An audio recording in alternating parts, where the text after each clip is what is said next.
السلام علیکم دوستو. سوچئے مدینہ کے گرد کوئی دیوار نہیں، نہ کوئی قلعہ، اور صرف کھلا میدان، اور دور سے آتے ہوئے سب سے بڑا عرب کا لشکر، پورا 10,000 کا لشکر، اور دوسری طرف صرف 3,000 مسلمان، بھوک سردی اور اندر منافقین اور یہودی سازش. آج ہم بات کریں گے جنگ خندق پر، وہ جنگ جو تلوار سے نہیں، ہمت، صبر اور اللہ پر یقین سے جیتی گئی. دوستو، اگر آپ لوگوں نے جنگ احد والی ویڈیو نہیں دیکھی تو پہلے وہ والے ویڈیو دیکھیں، پھر یہ والا ویڈیو دیکھیں. اعوذ باللہ من الشیطان الرجیم، بسم اللہ الرحمن الرحیم.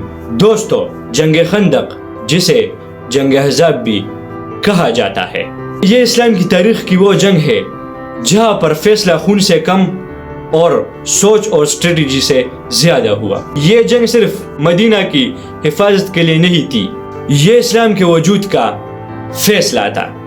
غزوہ خندق یا جنگ خندق ایک دن میں پیدا نہیں ہوئی. دوستو، جنگ اور غزہ میں کیا فرق ہے؟ جنگ اسے کہتے ہیں جس میں رسول اللہ صلی اللہ علیہ وسلم شامل نہیں ہوئے تھے، اور غزہ اسے کہتے ہیں جس میں رسول اللہ صلی اللہ علیہ وسلم خود شامل ہوئے تھے، تو اسے کہتے ہیں غزہ اور جنگ. اس جنگ کی بنیاد رکھی بنو نذیر قبیلے نے.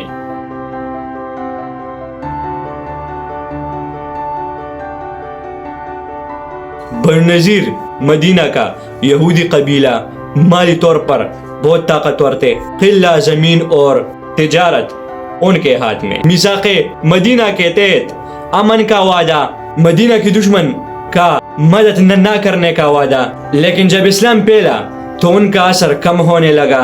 رسول اللہ صلی اللہ علیہ وسلم کا قیادت قبول نہ ہوئی، حسد دشمنی میں بدل گئی، قتل کا سازش. ایک دن رسول اللہ صلی اللہ علیہ وسلم بنو نذیر کے علاقے گیا دیات کے معاملے پر بات کے لیے. وہاں ان لوگوں نے پلان بنایا تھا پتھر گرانے کی، لیکن رسول اللہ علیہ وسلم پر وحی آئی اور اس کے ذریعے رسول اللہ علیہ وسلم بچ گیا. مدینہ سے نکلنا، 10 دن کا مہلت دیا، منافقین کے جھوٹے وعدے، قلعے بند، محاصرہ. آخر کار مدینہ سے بنو نذیر نکالے گئے اور یہ سارا قبیلہ خیبر میں بس گئے. لیکن ان کے دل میں صرف ایک چیز بدلا، رسول اللہ صلی اللہ علیہ وسلم سے بدلا، احزاب کا اتحاد. بنو نذیر نے مکہ جا کر قریش کو بھڑکایا اور بہت سے قبیلوں کو جوڑا. قریش پہلے سے ہی اسلام کے دشمن اور اب ان کو موقع مل گیا. اس طرح انہوں نے 10,000 کا لشکر تیار کیا. یہ عرب ہسٹری کا سب سے بڑا اتحاد تھا، جسے کہا گیا احزاب.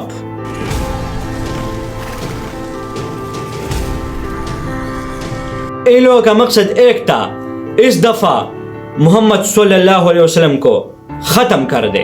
مدینہ کی حالت، مدینہ کھلا شہر اور صرف 3,000 مسلمان، عورتیں اور بچے گھروں میں، اور منافقین کی پریشر.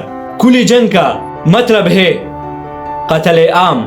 خندق کا پلان، یہاں پر رسول اللہ صلی اللہ علیہ وسلم کو حضرت سلمان فارسی رضی اللہ عنہ نے مشورہ دیا. سلمان فارسی رضی اللہ عنہ نے کہا، ہم شہر کے گرد خندق کھودتے ہیں. خندق کسے کہتے ہیں؟ خندق کا مطلب ہے گہرا گڑھا یا گہری نالی ہوتی ہے. عرب جنگجو کے لیے یہ بالکل نیا طریقہ تھا.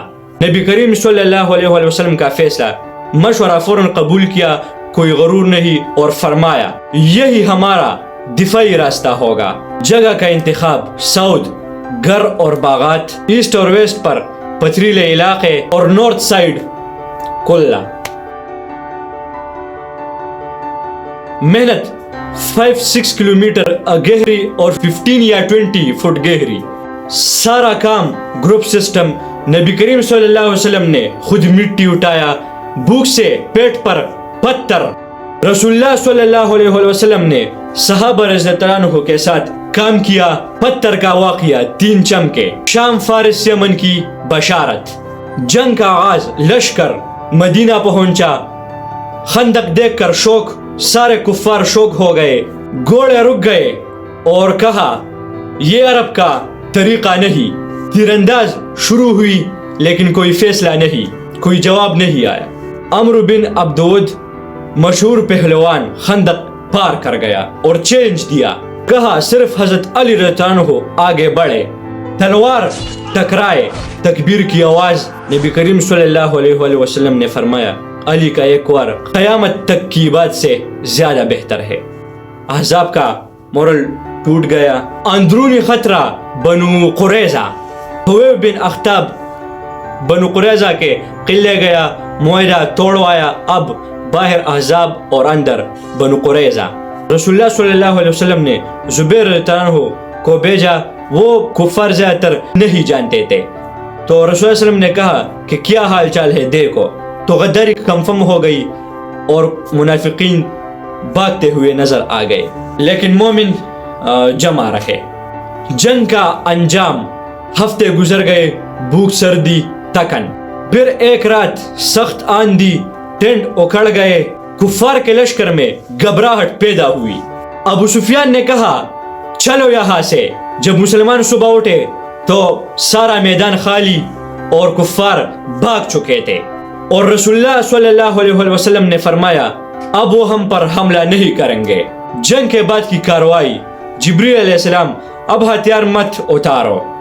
بنو قریظہ کا محاصرہ. 25 دن بعد سرنڈر. جنگ خندق سکھاتی ہے ہمت تلوار سے بڑی ہوتی ہے. لیڈر خود محنت کرتا ہے, اندرونی دشمن زیادہ خطرناک ہوتا ہے. صبر کے بعد مدد آتا ہے. اللہ پر یقین کبھی ضائع نہیں جاتا.